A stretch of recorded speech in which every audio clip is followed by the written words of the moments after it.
This oh to this conference about digital film publishing, initiated by Film Explorer, Giuseppe di Salvatore and Ruth Pettig, in cooperation with Cine Bulletin. Thank you very much, Pascaline, doing the moderation today. I'm head of industry, Gudula Meinzold, and when we think about what type of conference or what type of roundtable, what type of discussion, debate we want to offer here during Vision Réel. On one hand, we think, and for example, how to reach an audience through distribution and how to build audience. And the idea is always how to write about films, how to publish about films, how to bring people back to the cinemas. Maybe it will be a point in this discussion. So we were very happy when we heard about this initiative and interest also by Cine Bulletin, confronted directly with these issues as well. So thank you very much for you and Giuseppe and Ruth, and I leave you the floor. Thank you very much, Pascaline. Hi, everyone. So we're going to talk in English so that it's accessible to everyone here and it's recorded. So my name is Pascaline Sordet. I work for Cine Bulletin, which is the professional magazine for Swiss cinema and audiovisual. We are here with my guests to talk about digital film publishing, whatever it might be, meaning text, videos, podcasts, social media, feeds. It can take many forms, and I think that's what we want to explore. We are swimming in a big ocean of publishing opportunities, and we have, as critics, as journalists, and for the sake of the audience, to know how, where, and what we are publishing, and how this content can reach the audience. As a journalist, I know that these questions are not new. It's been discussed by journalists for years, but I think ideas and initiatives are still emerging, and that's what I want to discuss. So, no, one other thing. The cinema landscape, the film landscape is also evolving very fast, with maybe less impact from the theater and more in the festival and live event, and also streaming platforms that are taking a huge space in the digital world. And I think the question of accessibility and of visibility of critical film publishing is important. So with me here today, I want to introduce you to the guests. So first of all, Nadine Mai, hi. Grab your mic. Hi. She's a researcher and a critic. She's also a curator. She has a blog that was first a research project. It's called The Arts of Slow Cinema. Yes, that's correct. It's been founded in 2012 already, and it's evolving now into a print magazine, and then it's even going to be a book. Hopefully, yes. Very soon. I just started working on it, so hopefully maybe in 2 years' time. So can you tell us a little bit, in a few sentences, what your practice is as a critic? Well, I think my practice is very much just writing this blog, but I try to make it as accessible as possible, because there is the problem, or there can be the problem with film criticism, that it can be very highbrow. And I try to really write for the general public. I try to make film criticism accessible to as many people as possible. So I try to put it into easy words, even though I have an academic background, so I can write really complex sentences as well. But I try to make it as accessible as possible. Yeah. Next, we have with us Giuseppe di Salvatore. Hi. Who is also a film critic, co-founder of Film Explorer, which is in multiple languages, publishing in French, German, English, Italian. Am I missing one? No, just the four. It would be nice Romansh, because actually it's the question of this is the question of Switzerland. Actually, that's why we wanted to cover the four. So before turning to film, you studied philosophy. You have a PhD in philosophy. So you're also coming from an academic background, but you're now working full-time for Film Explorer. Can you tell us a bit, how does this platform work? Yeah, actually, Film Explorer was founded 3 years ago, and we decided to do this online.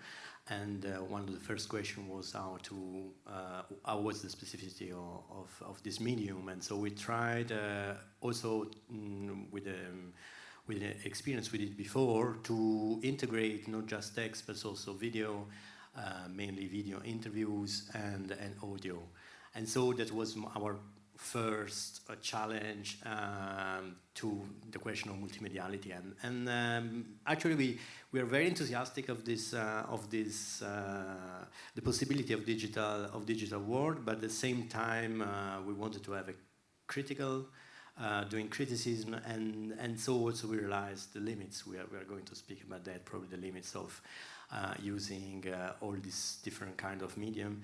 And that's why it was in 2017 we launched a forum on this. And in a way, what we propose with the Festival Vision de Réel, and we are very, very happy. I take the moment to thanks for this nice collaboration.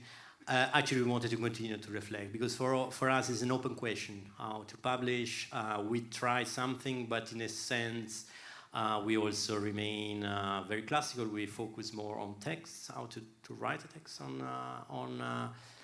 internet and on interviews. So that's the main two practices. But at the same time, we try to explore, for example, the social media outlet and other forms on which we are going to speak after. Thank you. Ekkehard Knörer, grab your mic. You are a critic and a magazine editor. You are working for both Cargo magazine in Germany and Mercure magazine. We're going to focus on Cargo because it's a film magazine. You are the co-founder with 2 other colleagues. And the magazine was online first, 2008, and then it became a print magazine, 2009. And you told me just before that the 2 identities of Cargo are still quite separate. Can you tell us a little bit how those 2 outlets interact or does not interact, and how does that impact your work? First of all, we really made a point of starting online first, although we knew we wanted to make a print magazine and prepared it, but the blog and the online presence was important from my background, because I started doing film criticism online in, I think, 1998, where I founded my first film magazine online, which was mostly a solo performance for quite a few years. And then I was a film critic at another online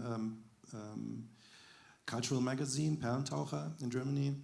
I did film criticism for them and other stuff. So I came from online, although I have an academic background as well, and have always also written for print newspapers, Taz in Germany and others. In the beginning, we had a lot of content online. I think I wrote 4 or 5 blog posts in a week, so almost daily, which just meant that I had too much time on my hand. And then I got a real job at Mercure magazine, and this really slowed down, which is sounds like a biographical accident, but it's of course typical, because sometime you have to earn money. And most of the time you don't earn money online for various reasons. We're going to get back to the economical question at the end of the round table. Yeah, but it's always also at the beginning. It has to be. And we knew that cargo could only work in a way if, as a print magazine, for which we take money, of course, if we close it to, if we publish as little as possible, so people have to buy it. And this, surprisingly, this worked and has been working under the condition that nobody earns any money with cargo, but we don't lose it either. So that's the condition of possibility of having a print magazine like Cargo that's independent, no publisher. We founded our own publishing company, Cargo Verlag. And so this is one of the basic conditions of how we, what we do online and what we do in print. In print we three are the editorial staff. We talk about what will be in the next issue. We have a core of authors, collaborators. It all feels very collective. Most of them are friends. Johannes is part of it as well. He's written for Cargo as well. So this is the print thing. And online, we do a lot of festival reporting online, which I think makes perfect sense. Doing it on the floor, on the go, writing during the festival each day separately. So it really depends on the binary logic of the editorial print magazine and doing online fast and dirty. So that's the basic difference, but yeah. Thank you. And last but not least, Johannes Binotto, you are... You write for Film Bulletin here in Switzerland, in German. You were also an editor of Film Bulletin for a couple of years, and now you are teaching film theory in Lucerne School of Art and Design.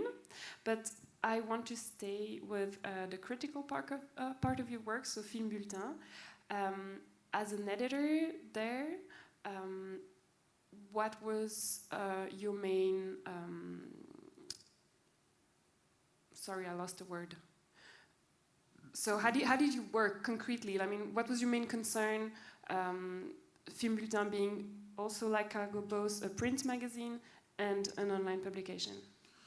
Yeah, the main concern was, I mean, Film Bulletin it now is in its 60th year, so quite an anniversary.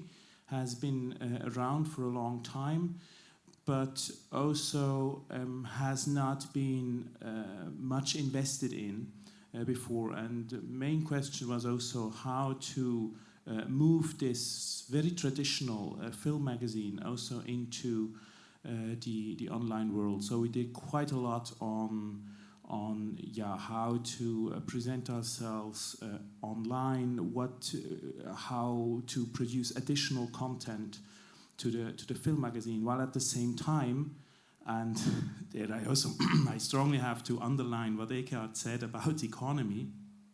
Also, I mean, you don't have funding. We didn't have funding for the online part of it. But it's just assumed that you do this, and the idea is that, well, if you already have this content, then you can also easily make that into digital content and into online content for free, which is not the case. I mean, it's one thing to just put out something that you already have in print. But there again, you also have to know, well, there must have been a situation where you actually were able to produce this content. I mean, without that, there would be nothing online. So that was our main concern. Also, how to deal with social media, with Facebook. We started to have video essays also made for Film Bulletin and stuff like that. Thank you all. So now that we are comfortable with each other, I'm going to start with my questions. So maybe I have to say that I am not a film critic. I'm a film journalist, which means I usually don't write about movies in a critical way. So maybe if my questions are off the point, you just tell me. But the first thing that struck me when I see what you guys are doing and where you are publishing is that none of you is working in mainstream media. And what do you make of that?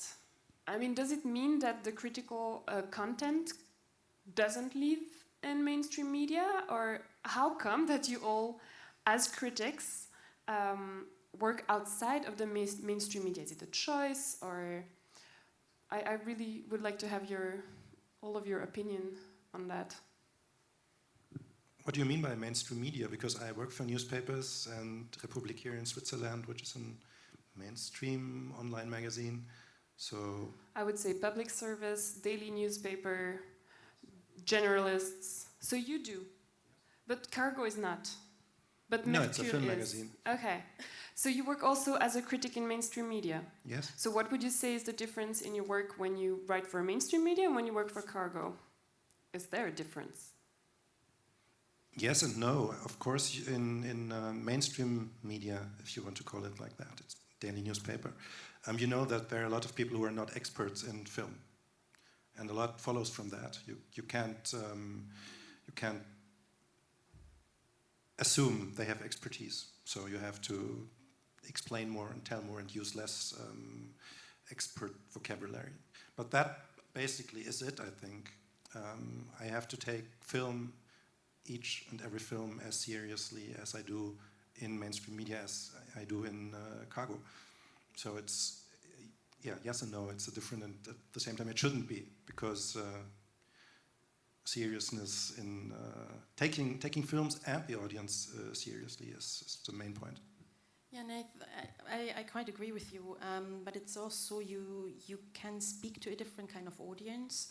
And for example, for me, I can allow myself to take it slow because I do slow criticism. It's not like the fast and dirty thing for mainstream criticism, where you attend a festival, you watch a film, and you immediately have to write a critique about it.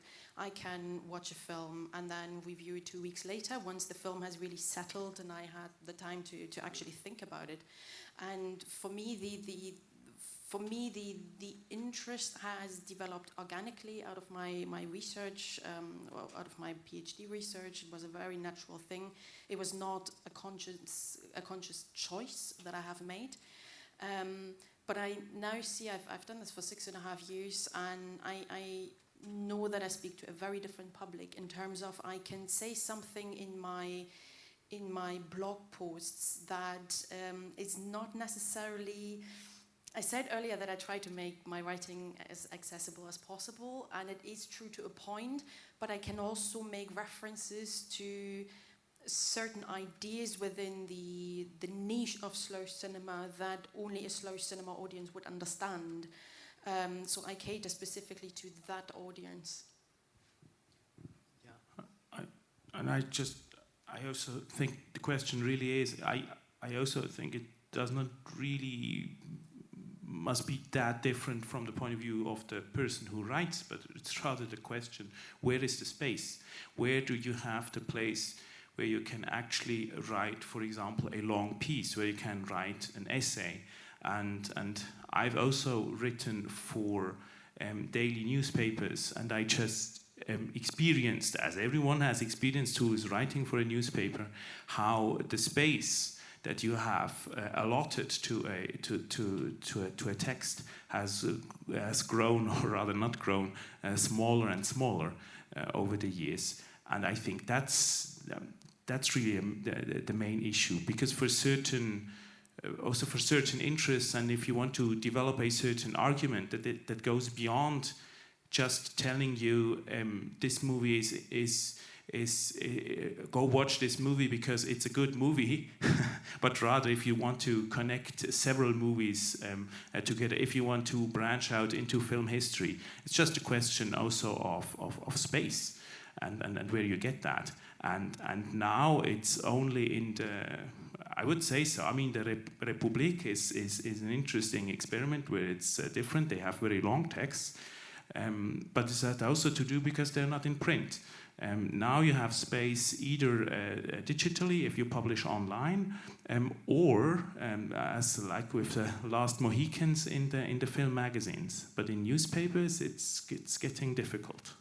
So then I'll let you speak. So if I understand you right, going online is also a way to go longer. Yeah, not necessarily, but it's more like you can if you want to. I mean, there we would have to discuss, which is of course also an interesting question, the thing, do we really read very long texts digitally? And I'm very torn on that subject. I read very long texts digitally, but I think I do that because I'm very trained in reading. And sometimes I have the feeling if you're not trained in reading, or what is also called a deep reading, and what perhaps you have learned more with books, and also don't underestimate the whole synesthetic quality of the act of reading.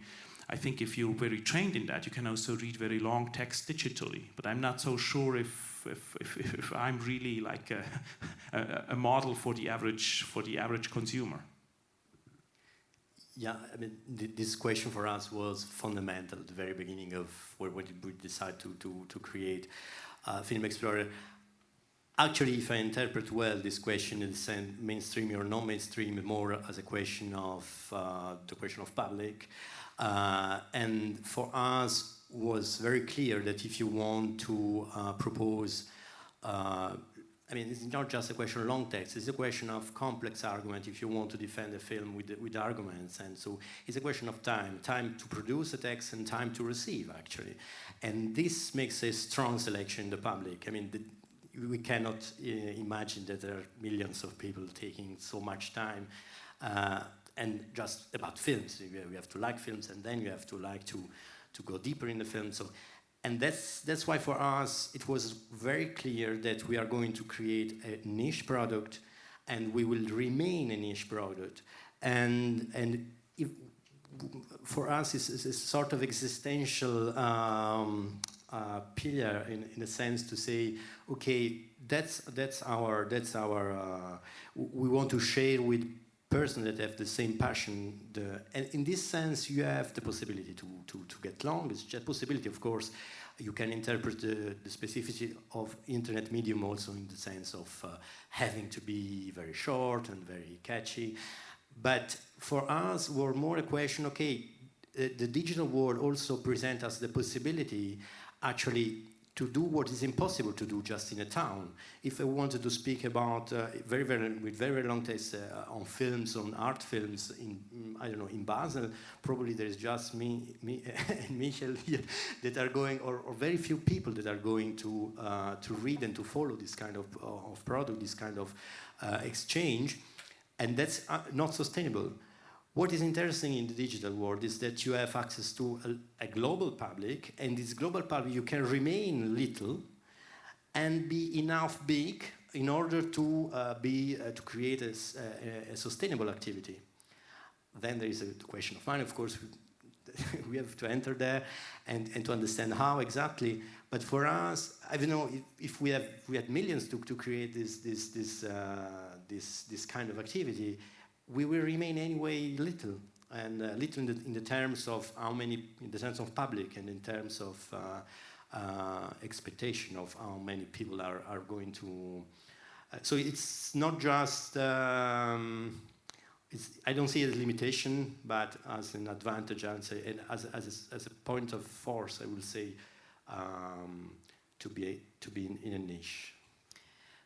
We wrote in the description of the roundtable that every social media user can speak about film, that we are in an era of hyper-production of images. But I want to reverse this question and ask you, don't you think we also are in a hyper-production of discourse? And given that, how do you stand out? How do you reach an audience? How do you connect with this niche audience who's ready to read long texts or is interested in very specific art film or knows the references they need to know to read about slow cinema. How do you get out? Because there's nothing more competitive than the web.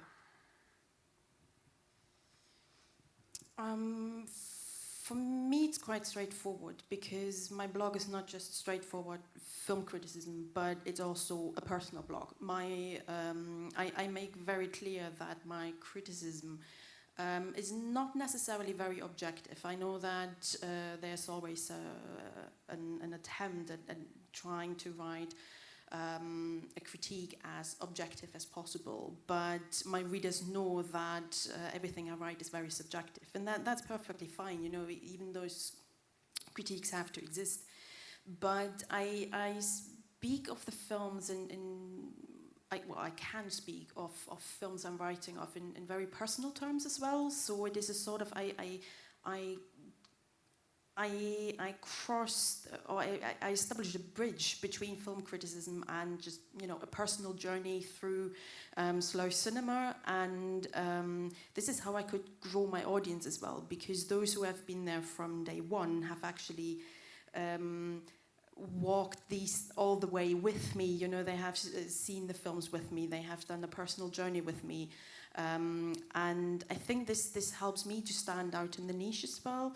At the same time, my advantage is advantage only to a certain extent, but I'm a woman, and my field, slow cinema, is very male-driven. There is almost no literature whatsoever by female writers, female critics. It's even difficult to find female slow filmmakers. So having this female point of view helps as well for me to stand out in a niche that is really male-driven. Yeah, probably I agree completely, and I take from these the idea of specificity. I mean, but that's more in general. It's not just about film criticism. I think that to survive the internet concurrence is to have a very, very precise profile, and I think that's the, of course. I would say it's a way you're destining yourself to remain very little in the sense of public, but probably it's the only way to be visible in a sense. And of course for us, because at the beginning, of course, it's global internet, but at the same time, the way to access people, of course, is always starting from regional dimension, from people that you know, and then they speak. And so it was for us also the question of Switzerland. I mean, to do something that in Switzerland was not there. And I mean, actually, it's not just a question of filling a gap, but our specific profile, we didn't find a magazine or some places also online in Switzerland that covered. The Film Bulletin was the only similar, at least as main interests as art films. But for example, for festivals, we discovered that we are complementary, not concurrent with Film Bulletin, and so we are the only one that actually not just went to festival, but also pick in the festival the very daring, the very experimental films, and take time to explore these forms and speak about form in films and not just about the themes on which the film is speaking. So even this attention about the form of films. So this kind of point make us our profile, I think, specific, and that's a way to access the web. Of course. Knowing and be aware that with this profile you cannot go too far in terms of quantity of. I mean, I must say I'm not even sure if if I also would say that the discourse on film is highly developed. I would contest that, in fact. I have a feeling that, of course, we have of course, it also depends. I mean, if you publish in English, you have, of course, like that's a totally different game. But I would say in German-speaking texts, Ekkehard, you correct me if I'm wrong, but I would be glad if we would have like more a situation like that we have high discourse battles on questions of film aesthetics and film politics. I do not see much of that, but more a sense of like, we have, of course, we have a lot of images, we have a lot of films that are starting, but I don't think that we have a highly developed discourse, and I think that that's really one of the main problems also, that it's not felt.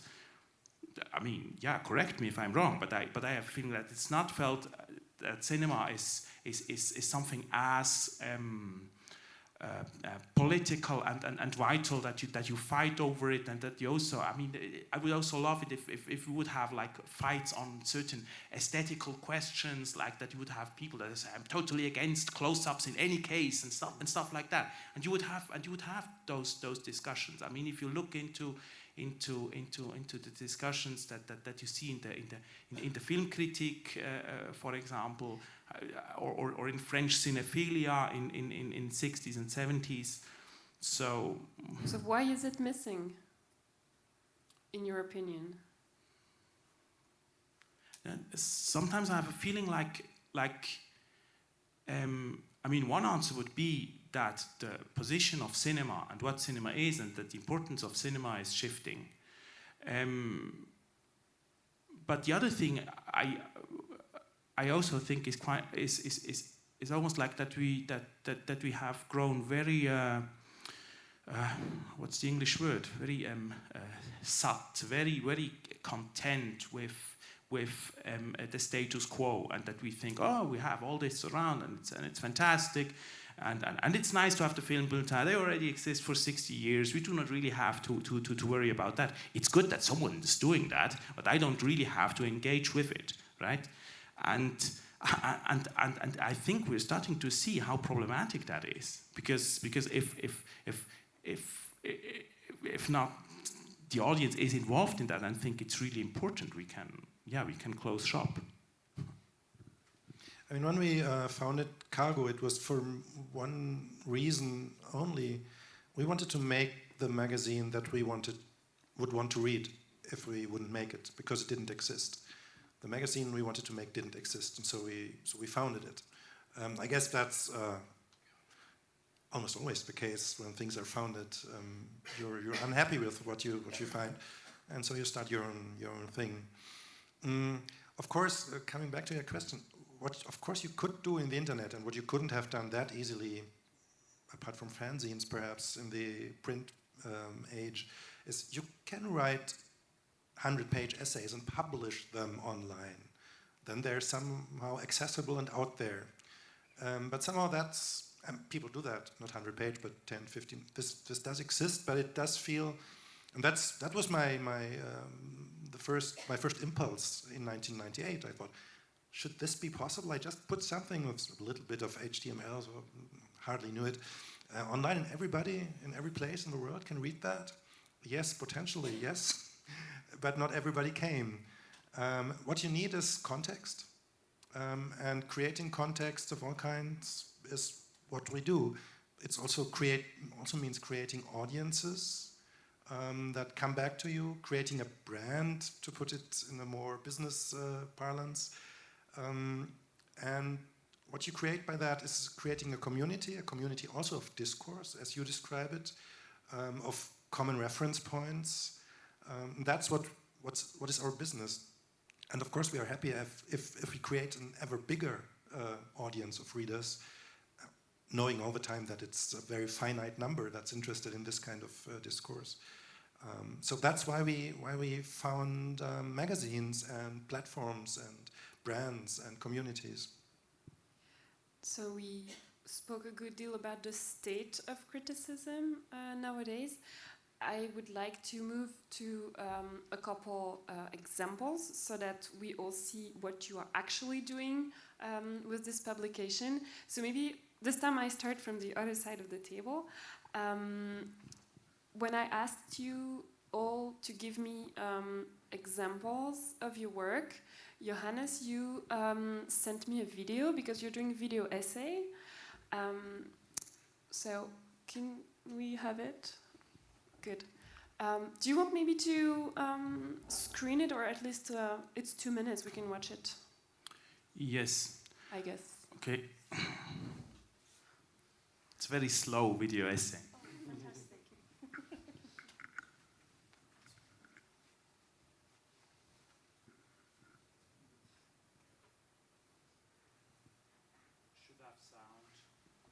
Should have sound. Not only in this first sequence. Forget. Okay.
Yeah, so that's a video essay I made and put onto Film Bulletin. Again, I didn't get paid for that. It was just something that out of research interest and out of interest in the form video essay that I made. There again, I think I could pick up on what you said about discourse. I mean, the whole area of video essays is a very booming, very interesting form for film criticism. But at the same time, we already witness, and Kevin B. Lee, one of the big video essayists, did in fact talk about that with you guys from Film Explorer. We already witness how we have a huge production of video essays, but they tend to get very slick, very kind of like you have nice images, and it's kind of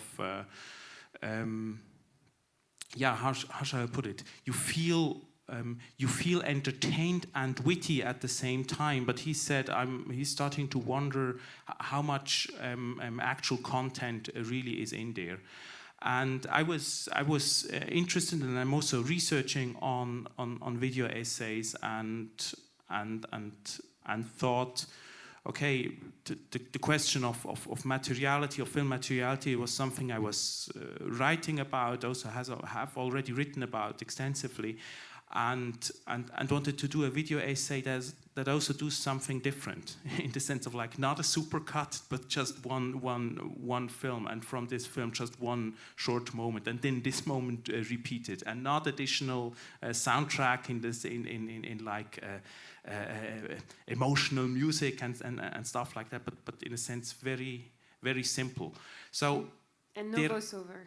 What? And no voiceover. Kind of, yes.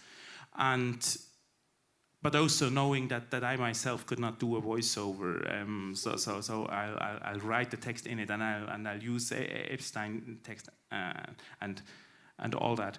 And there again, I just felt, and then it was interesting to see that many researchers in video essays, they picked up on this particular video essay, because they said, well, it's different than what we usually have. So there again, I would say, and even if there is a discourse, the question is, yeah, it would be nice if the discourse would be so incredibly diverse. But often we see a huge discourse, but it's often more of the same, and there is still more than enough room for founding the magazines and doing the stuff that we actually always wanted to read or see.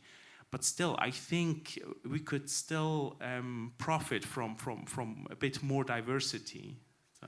But the interesting thing about video essay is also that you cannot translate it easily into a text, which means it's basically something that is, I mean, it's essentially digital. Yes. You can only publish it there. Yes. So in the context of this discussion, it's one of the examples where we are out of the long form text. Yes. No, absolutely, and also it's interesting. Also for me personally, I often I perhaps do video essays and try to work on stuff that I also have written texts about, and they're very different. They work totally in a different way, and also the argument is very different, and that is of course the whole point. I mean, if I could just do it as a text, I would do a text. And if I just could do it as a video essay, I would do a video essay. I think what is really important, and that's also I think something that is crucial today, is what I would call media specificity. That we are aware of, okay, what is the affordance of a certain medium? What can it provide, and what can it not? And there again, I also see a problem with just like putting texts that you have written in a written form. When you just put them online, it often feels like a workaround. You publish it like that because that's the only way that you can publish it, perhaps. But still, they feel like not totally natural to that. I'm not so sure I agree, because, or I'm guilty of doing what you what you think is bad practice, because when writing I don't make that much of a difference. I always write fast, and in print I miss that it's not online at once. I love that. You write it and you put it on your blog or an online platform, and you can put it online within a second. I like that in festivals, especially, because when I come from a film that no one has seen yet, because if it's a premiere or not many people have seen yet, and you can write about it in the moment, almost from within the film. And I personally like that a lot. Other people say they need distance and reflection, which is of course good as well. But yeah, so this I didn't know what to give you as representative, because we do such a lot of different things online. We don't have video essays, although I once did a video essay with Kevin Billy and Michael Bauter, a collaboration, which was interesting because we had written a text and Kevin Billy took it and it was on Unter den Brücken by Helmut Keutner, and he took it and made his own essay film from it. So the text became material in his film, which was interesting in itself. But we also do video interviews. They're down at the moment, unfortunately, because our website is in the midst of a relaunch. I think we will restart and relaunch this week or next week. So we do a lot. We have a very short format for the big festivals. With our big festivals, short form, the Berlinale and Venice and Cannes, we always have these short tweets. It's only tweets about films that are then published as soon as we are allowed to, after the world premiere. So this can be fitting as well. This can be a good format for online as well. So here you choose to send me the coverage you did for Doc Lisboa 2016. And one of my questions was, because what's specific with online publication of text is that you can go back, which you cannot in a print magazine. Once it's printed, and it's there for the archive. But online you could always go back. Do you do that sometimes? Do you add to text? Does the text sometimes become work in progress, or uses the specificity of digital publishing on cargo? No, not in my case. This is, you see, it starts with the fourth and last day. So I begin with the beginning, and then I put it down and put the days up, just following the logic of blogs, and it's not quite a blog there. But no, I don't rework texts. I think that's interesting, and you could do that. It would really irritate people, I think, because perhaps people want to quote it and it's changed. At least people coming from print culture like me would be very irritated. But you could make an interesting experiment from that, yes. No, that's the but kind of idea I want never to have throw at you. Like, I would be really interesting to see critique in form of a Google Doc that different people could edit at the same time, and the result would be the edited history of the Google Doc, and that would be not print, but digital film publishing. It would be text, but it would also be collaborative and evolving, and people could go back. It's called Wikipedia. Yeah. Yes, through. But you can totally imagine that in a blog format for specific movies. And in Wikipedia, it's quite hard to go and see what the edit was. You have to really search for it. But are you interested in that kind of format? I mean, I'm curious about what you want to explore that is specifically digital. I mean, all of you. Actually, probably it was for him, no? No, go for it.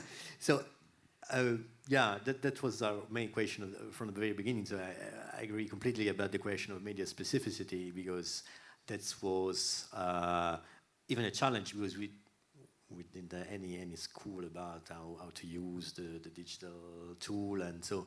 But one question is the text, of course, and we spent some time to reflect about the question of text. Probably can just that's our website, and so we started quite classical in a way, in a sense, because in a sense at the beginning it's just Word, putting Word texts online.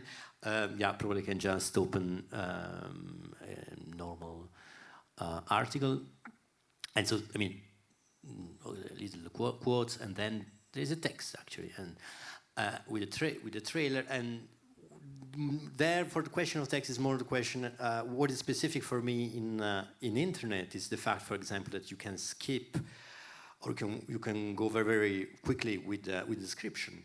And something that was a bit problem for me is that with journalists, people spend a lot of time describing the film. I mean, on the internet, what is specific that you can get information very very quickly. And you don't need to repeat the synopsis of the film, and that's why I pushed also our collaborators to put aside a bit the question of description of the film, to go to the point, to go to the critical point, to the original idea that you want to put forward. So that's concerning the text, but then we integrate from the very beginning the video. We didn't do video essays. At the beginning we thought about it, but we also discovered it's quite demanding in terms of time. It's something that you can do once, but if you want to create a sustainable activity, doing video essays as a rubric that every month there is a video essay, it's very demanding. That's why we specialize more on interviews.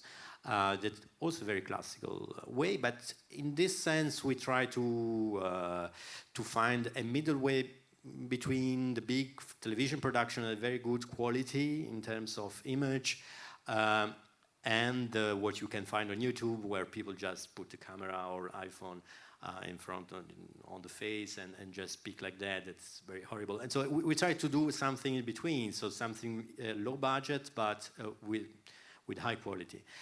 But what I wanted to show as something more specific, so internet specific, we can say it was the forum that is concerning exactly this question. One of these questions, it was about the reception of images. One of these questions was exactly the question of digital criticism. And there's the same person, just to say it, Michel Baute, Kevin Billy, just to say that, as Johannes said, there's not so many people working on this field. And what we try to create there, for example, for each interview that was curated by Jacqueline Beck, she's here. And I don't know if I take, for example, exactly Kevin Billy, the interview we made with him. For example, we try to structure with the introduction, but then to structure, actually we cut the interview with several chapters, and so the user can also choose just one aspect, and that's a way to answer to the demand of being quick, but at the same time without renouncing to the quantity, the quality of the text, or in this case of the interview, anyway, of the content. And so you can click and see a part of the interview, and then go into the other part, and so and this will be. We try to use now this format because also from a technical point of view, of course, it's quite different from the classical blog. I mean, you need a webmaster working a bit on this, and that will be probably our form for Film Explorer, the second version of Film Explorer. In the very future, we would like to use this one because in this way, for example, you can also put podcasts or audio files and all together, and so that's a way to interpret multimediality for us. So to summarize, would you say that content-wise, it's still quite classic, but the way you're mapping the experience for the user is where you would put a strong focus? That's a possibility. Of course, there is also the possibility not changing text. We don't do that because I agree. I mean, and it's not. Yeah, I mean, you have to be faithful to what you published. I mean, it's changing all the time, or you should have a track changes mode. So I don't know. But what I would like to introduce, for example, in the future, we just try to study now. It's a sort of dialogue, not forum in the sense that people doing little commentaries. That's annoying for us to manage actually. More to say, okay, there is a text, and after, for example, I wrote a very critical negative text on the last film of Lars von Trier, and I'm waiting now that I found someone that have liked very much this text and would like to put another text after this one, or doing some ping pong like you say, and show this. So that's another things that will be a rubric called dialogue, and that's another thing that you can use. You can with internet.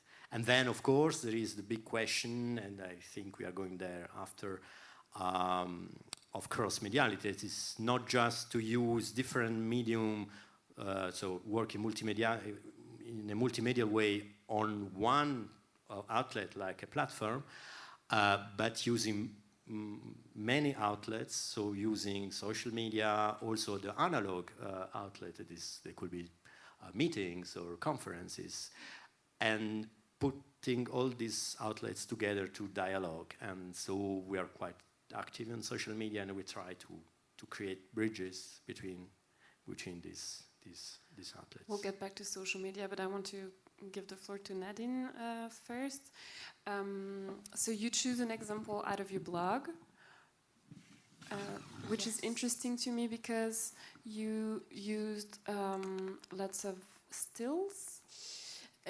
Yes, so I've been doing this blog for 6.5 years, and at the beginning I started off with just text, but I started to to see that slow cinema was more than just about text. It became really difficult to really put into words what I felt while watching the films.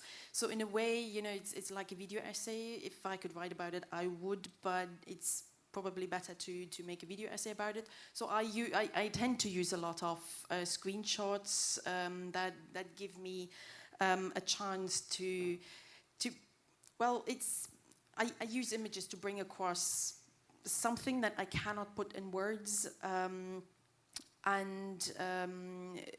so I've been doing classical film reviews, although classical is perhaps not the right word, because what I'm doing different is I write a lot about film experience, because writing about slow cinema has, this is what we spoke about before, that there is a lot of discourse, but it's usually the same thing. And this is the case with slow cinema. It's basically all, well, it's either boring or hey, it's good, but it contains long takes, not a lot of dialogue. It's just the sort of all the same definition over and over again. And you can find this in writing as well. So I have sort of carved myself a niche there by writing about what the films feel like, what the experience is. And I think this is what makes it attractive to my readers as well. I'm not just writing about films, I'm also writing about books that not necessarily have something to do with film, but I cross the bridge to art and philosophy as well. And I speak to filmmakers and publish interviews, so by much less now, since I've been doing Tower films as well.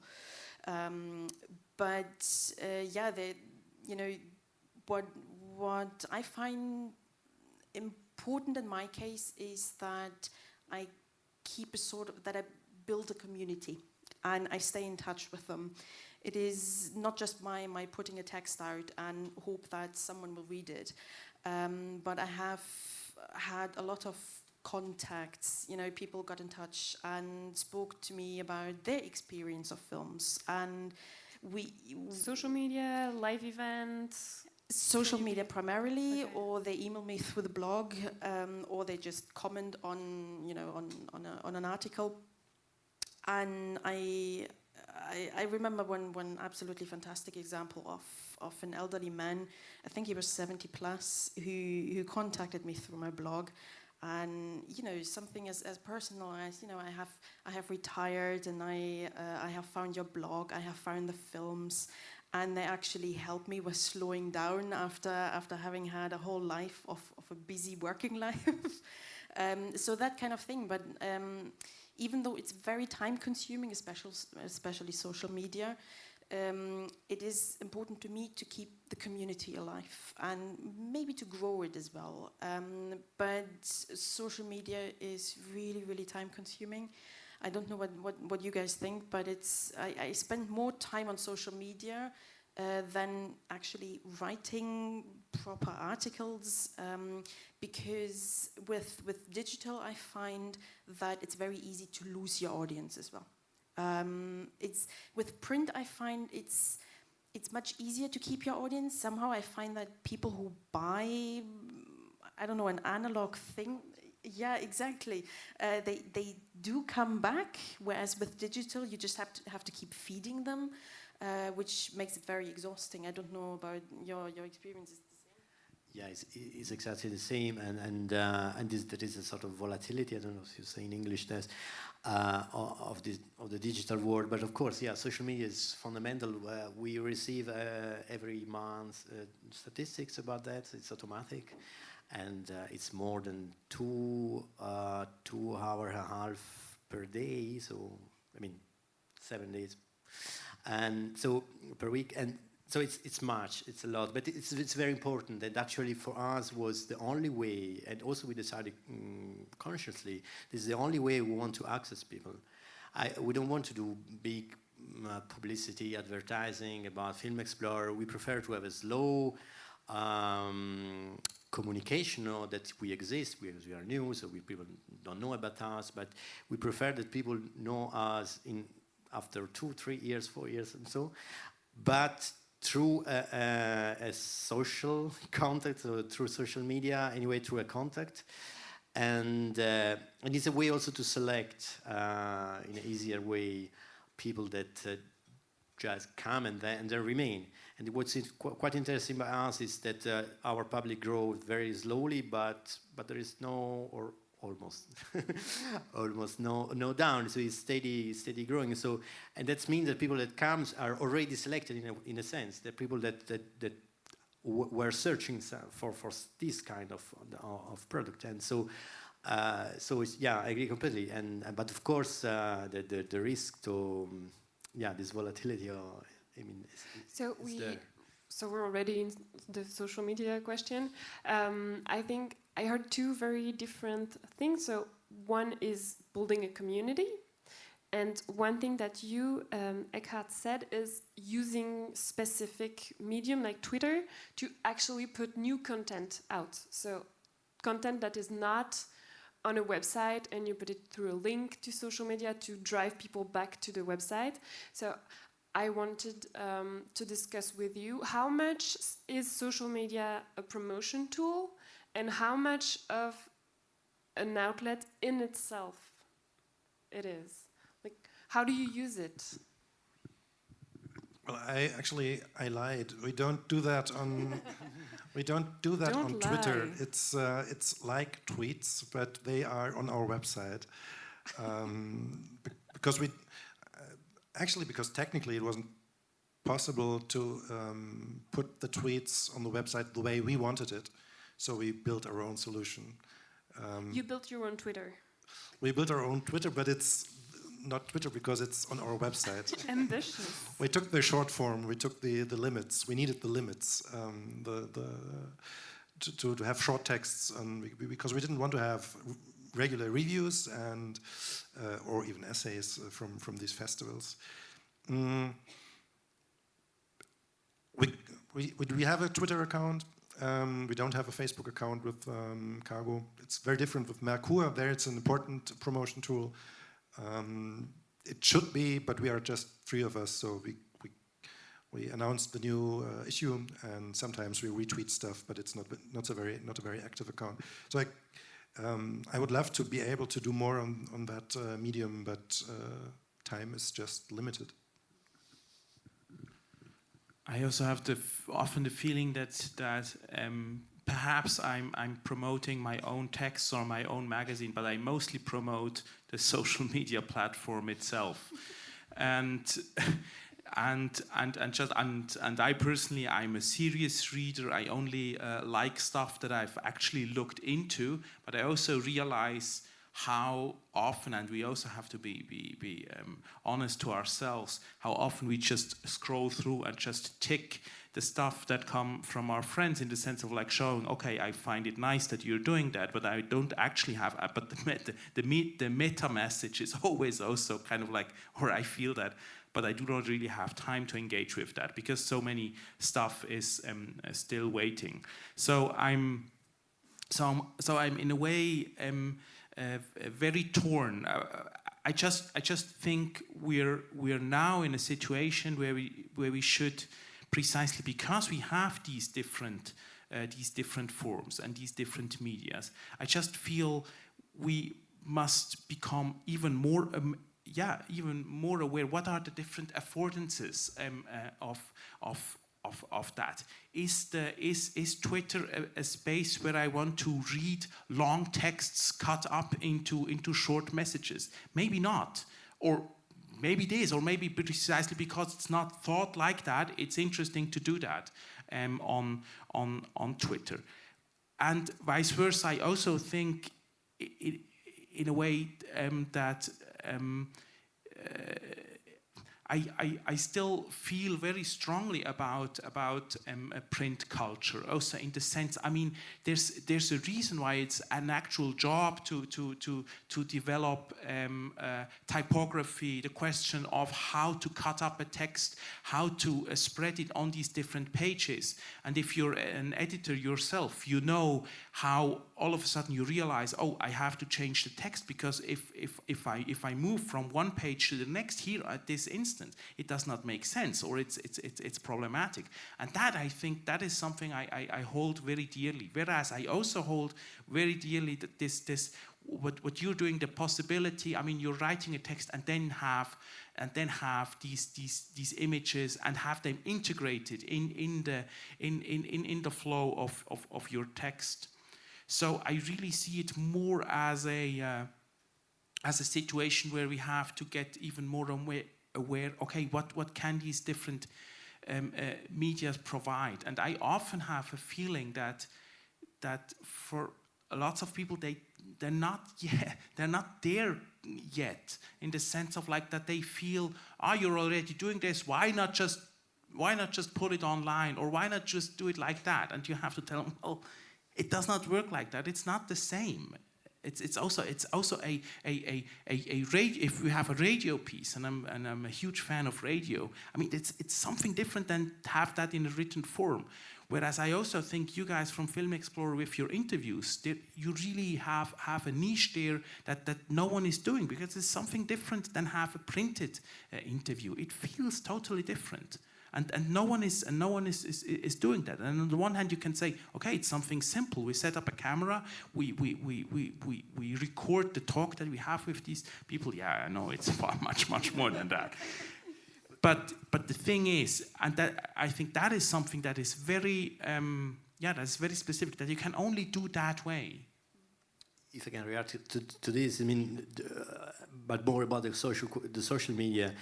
I'm not a specialist. Ruth is the specialist because she works there. But our impression is that exactly if you have to interpret the specificity of this medium, we were very skeptical, we have to admit, that this is a tool to develop criticism.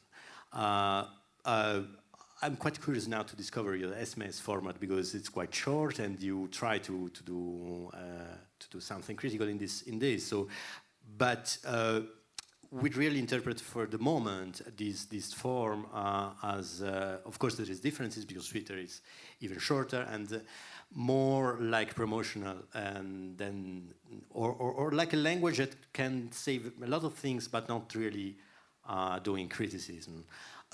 But there is an exception, not an exception, but a very specific social media, that is Instagram, for example, that is very used now. And there is something interesting, because in a sense I find, or we find that it's almost easier with this very short and very little format to express something critical more with images than with words.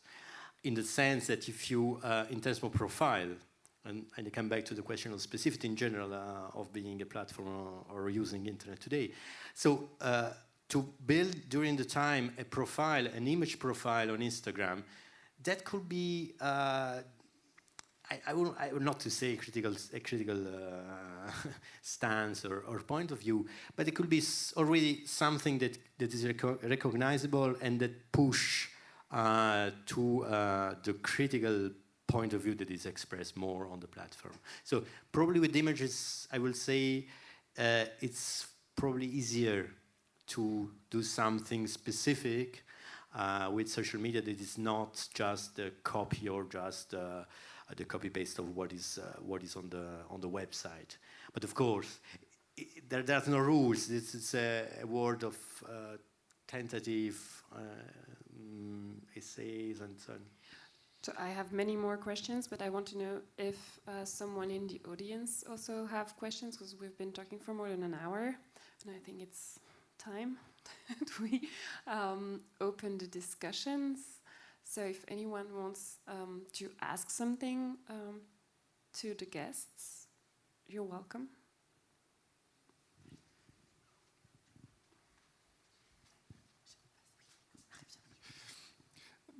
Johannes, you said you sometimes feel like promoting the platforms, and I think that's one of the main points that is forgotten too often. The Austrian radio colleagues decided not to put anything on Facebook anymore because they don't want to put the content out to another company that makes money from it. And if I talk of the golden age of blogging, it's a thing that existed. I'd say around 2008 to 2012, we had a situation that on a blog you had a kind of a community that would really discuss on there. I remember when Roman Polanski was arrested in Zurich at the Zurich Film Festival, I had on my blog an ongoing thread over 4 days that consisted of more than 1,000 comments. They were discussing on my blog. Now, if you link, and you have these links on the website as well, if you put the link to Facebook with any article, you might as well shoot your text into a condom because it's lost. You have all these closed user groups that might discuss it or not, you will never know, and it's lost out there, and it will not change, and it will have no echo. So I think there is one of the fundamental problems right now, that people are trying to jump on that train of the big platforms, and they don't do anything for you. Well, my experience is a bit different because my experience was that on the blog not too much discussion happened because, and in Germany in blogs in general, for whatever reason, I don't really know, this changed on Facebook. Because on Facebook you have an idea who you're talking to. Of course, not the magazine, but the person who posts something on Facebook is visible as a person, and friends start discussing. So I have seen the most vivid discussions on Facebook, far more alive than anything I've seen on blogs. Yes, of course, it's a huge problem that this is a corporate platform. And we all know how evil Facebook is, but the idea of Facebook is ingenious, and actually it does work. I don't know if it's going to work forever, but I think at the moment, in my experience, it still works. And in my own practice of reading online, I would say that 80% of the stuff I read online, long texts, whatever, I access via Twitter and Facebook. Because who could be a better aggregator of content than the people I know and trust, and that's who I follow. So the idea is ingenious, and from a user perspective, it's for me it's just great that all these great people I follow can give me hints what to read, and it's very, very reliable and works. I also see it in a twofold way. On the one hand, I also think, I mean, I've got into discussions because I put stuff of myself online. What is more crucial and what I think is forgotten is that kind of like this. And I try to give as much as of the stuff that I've published to have it available online for free, because I think I want that it is read and not and I already got, if I got money for it, I already got it. But the thing is, and that is crucial, you must have the situation in the first place where you were actually paid or had the time or could afford to actually produce this content. And there's no free lunch. And that is and that's the thing that is always forgotten. They kind of like they have this fantasy that they see, okay, we have all these free digital content on Facebook. Wow, that's great what we all have here. Why not just cut the stuff? Why don't get rid of the magazines, and then we have just free digital content? And you have to tell them, well, you have to grow the content somewhere, and it is grown in magazines, and it is grown in research that you get paid for, and it will no longer work. I mean, if a magazine like Filmbulletin no longer exists, And that's an actual threat. I mean, it's not like that this will just continue if everyone thinks, okay, it's just for free.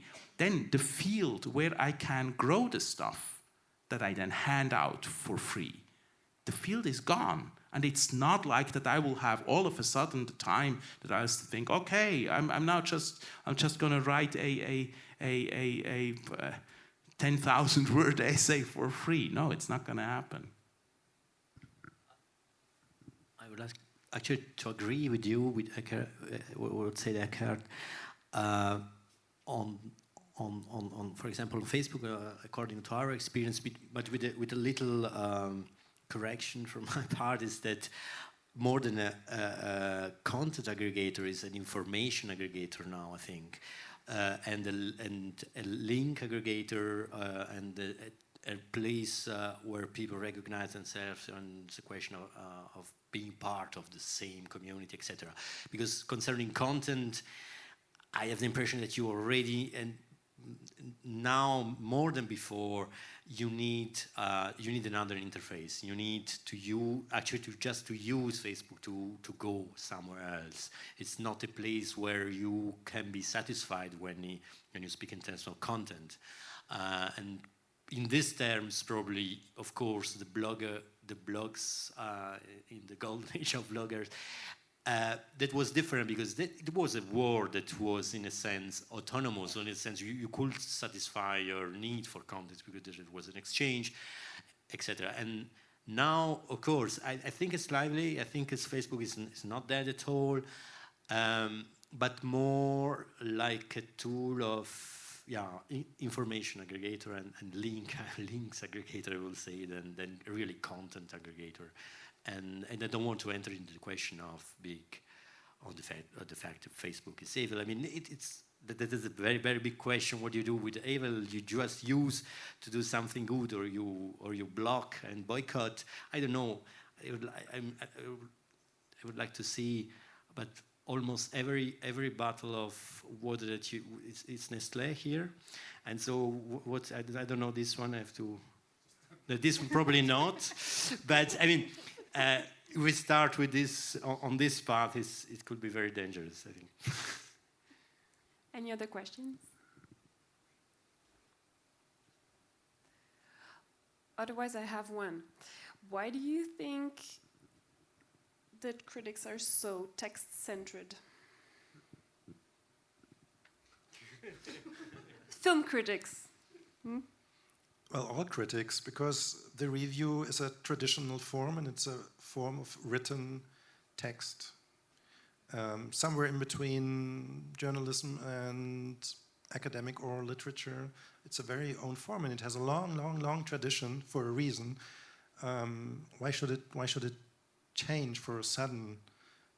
And I mean, people have tried to experiment with the form, and the video essay is one legit form. It's not a reinvention. This has been done on TV since the 60s, 70s. But turns out this review, this form as text, has such a long history for good reason. Yeah, and I would also say that in fact, precisely the paradox. Why write the text about film? And there have, of course, has been highly theorized. I mean, there's several texts by Raymond Bellour exactly on that. And I think precisely the translation aspect is the interesting aspect. Because you can, of course, say a film does not need a review. The film is there. I mean, you can watch the film. It only needs a review if the review itself, as its own form, has some quality. So with that, we already see why just this idea of like doing quick movie summaries, why that is inherently stupid, because that is really like that. You really do not need that. The only thing that you need is kind of like a text that, as a text, is interesting and that is in conversation with film, but is not film itself.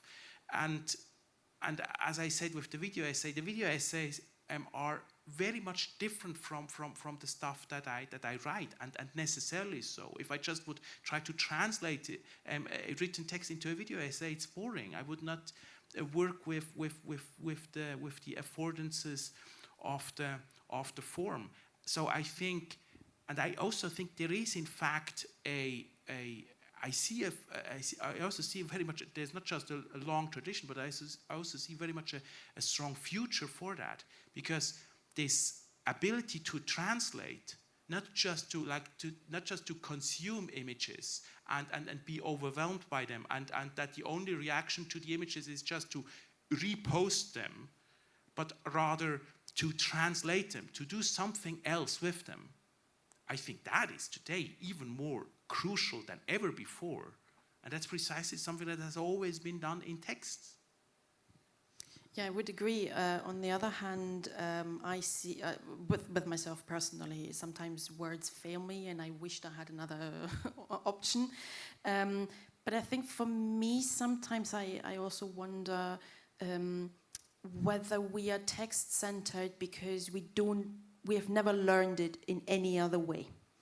When I studied film at the university, I was always taught film criticism has to be in a written form, because video essays came later. So I studied film. I started studying film in 2007. So video essays were a bit, But I wonder whether, if video essays had taken over at some point in the past, whether we would not have a similar question nowadays. Why are film critics, centered on video?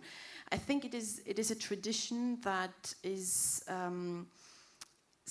to my mind, sometimes a bit too dominating. You're absolutely right. It is difficult to translate images into words, and it is a form of art as well. It is not just some quickly written text. That's why I mentioned slow criticism earlier. But I really wonder whether we don't focus too much on text in terms of teaching the new generation of what film criticism can be, because it doesn't have to be text, and yet we still teach that this is what the future should be. Yeah, but I think at the same time, the interesting thing is that I believe very strongly that also the people working with images, that they also work more interestingly and they do stuff if they also are forced to be in this to have constantly also to translate, to also think with texts. I think that's something. Very interesting. Also, in particular, because precisely that was the discussion in regard to the video essay, kind of like, okay, now we have a new form, one that is actually quoting film as it should be, as a moving image, and working with that. And even with those that are very popular, like the films that Tony Su did, it's really interesting when you read an interview with him when he says, well, the most important thing that he did was also constantly reading, and I quote of course master of Vision du Réel this year, Werner Herzog. I mean, you can look this up on YouTube. What is his advice to a future filmmaker? And it's like a 2-minute long clip where he just says, read. And I think, I would also say, okay, looking is also important, but I think there's a point to it in the sense of, I think it would be a mistake to believe if I just stay within the same medium, I know more about this particular medium. I would always claim, precisely because you have to move out of it, you also understand something that is very specific. So what you also say, the words fail me, I think that's that's crucial. Eventually, the texts will be exactly about that. That you point out what is important about this film is exactly that, which I cannot describe in a written text. But that is a critical function, and I think it's a critical function also of the text. I don't want to enter now the question of the privilege of image or text. This is a very broad question, very old question. But just to quote for the position, for Nadine's position, just to quote another master of the Réel 2 years ago or 3 years ago, Peter Greenaway, probably paradoxical master for vision of the Réel.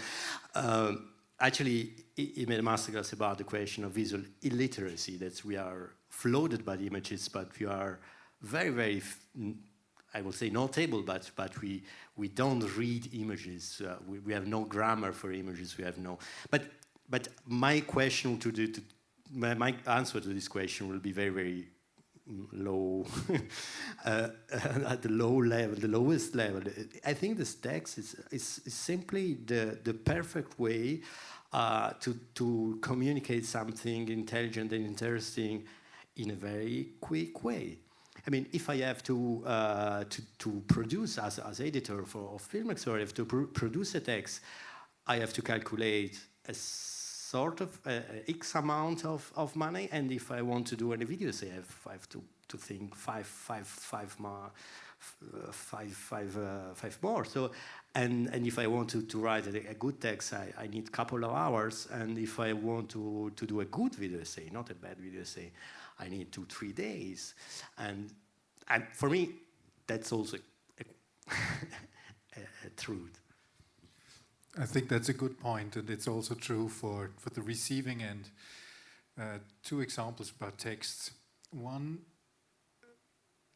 when I have a problem, be it a technical problem or anything with a computer, a fault or something, and I'm looking for a solution, if I find a text, I can read that quickly. If I find one of these goddamn YouTube videos with a teenager explaining what to do, I just switch on because it takes too much time. I cannot skip. You can do well. The problem is that to do well a video explanation needs a lot of time. But that's not my point. I mean, if I, at the receiving end, have a specific need and it needs to be stilled quickly, a text is something I can do with. I can skim a text, even a long text. I can skip any passage I think feels like something I know. On the other hand, there have been new formats being developed now that are quite encouraging. Short, square videos by our news teams and other radio stations and TV stations that don't even use sound anymore.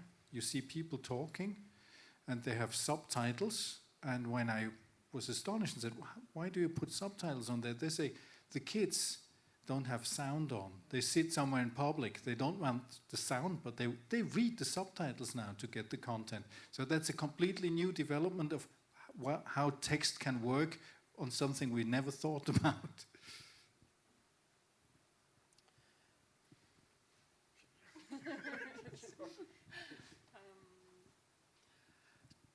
Do you want to ask a question one more, or do we get into the money question?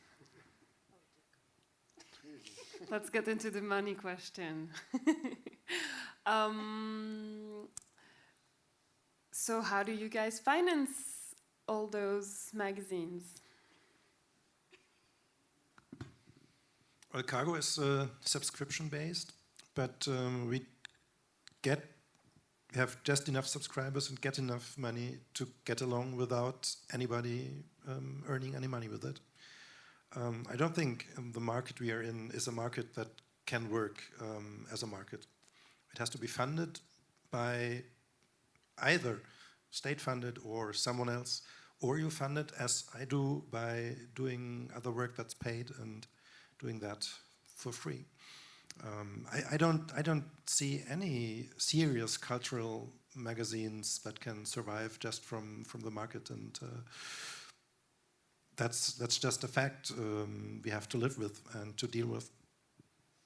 Yeah, it's the same for me. If I didn't have a job beside, I would probably sleep under the bridge because there is just not enough money in that sector. So I'm blogging basically for free.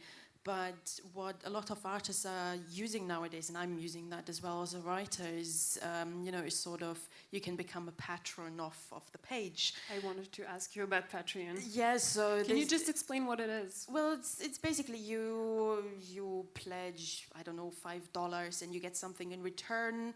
Like one of my magazines, you get it first before everyone else. So it's sort of, you support the project on a monthly basis, and you help sort of me, create content. It's something very new. I have been asked several times whether I wouldn't want to put advertisement on the blog, because people know that the blog itself doesn't pay. And I was always against advertisements, so I tried to do it, via donation, perhaps. Oh no, don't click on it. No, it's fine. I was curious about it. Well, it kind of works like this. So, yeah.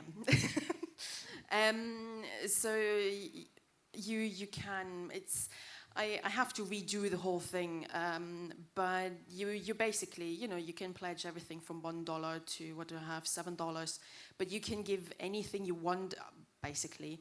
And this comes on a monthly basis, and this is a way for a lot of creators to survive halfway. I mean, the $30 I get is not a lot, but it helps me to get a book which I can then write about on my blog. I don't have to pay it from my own pocket.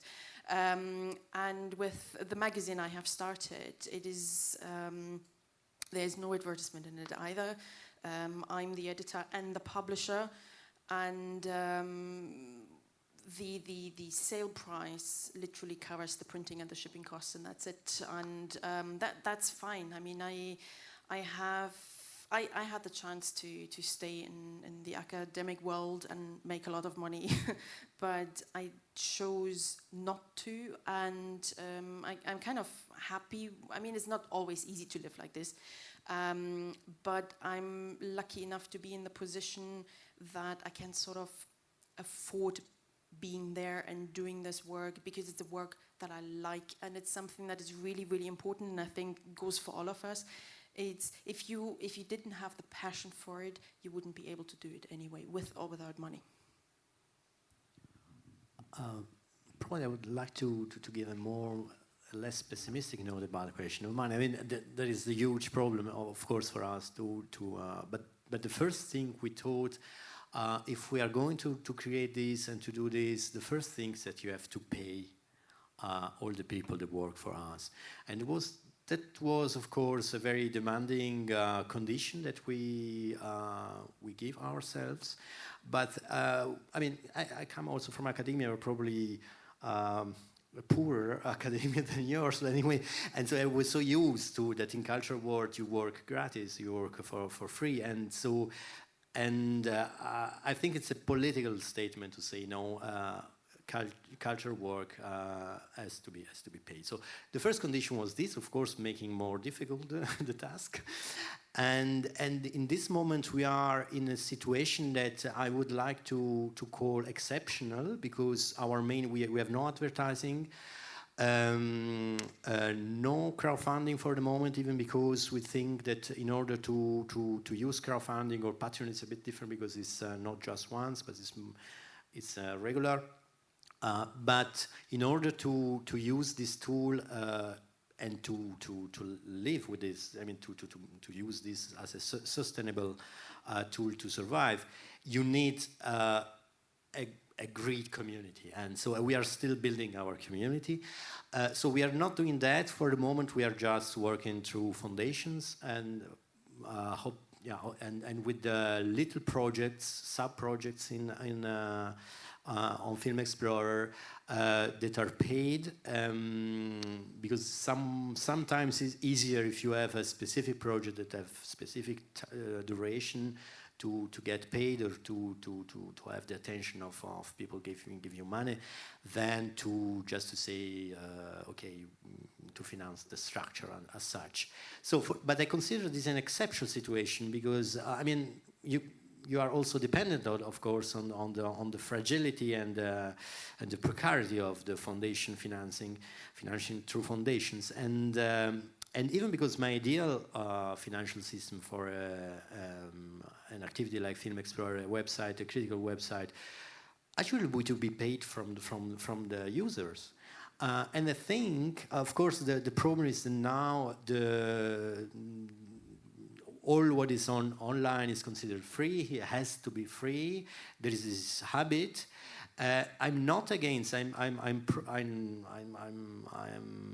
think that very soon in the music field is already there.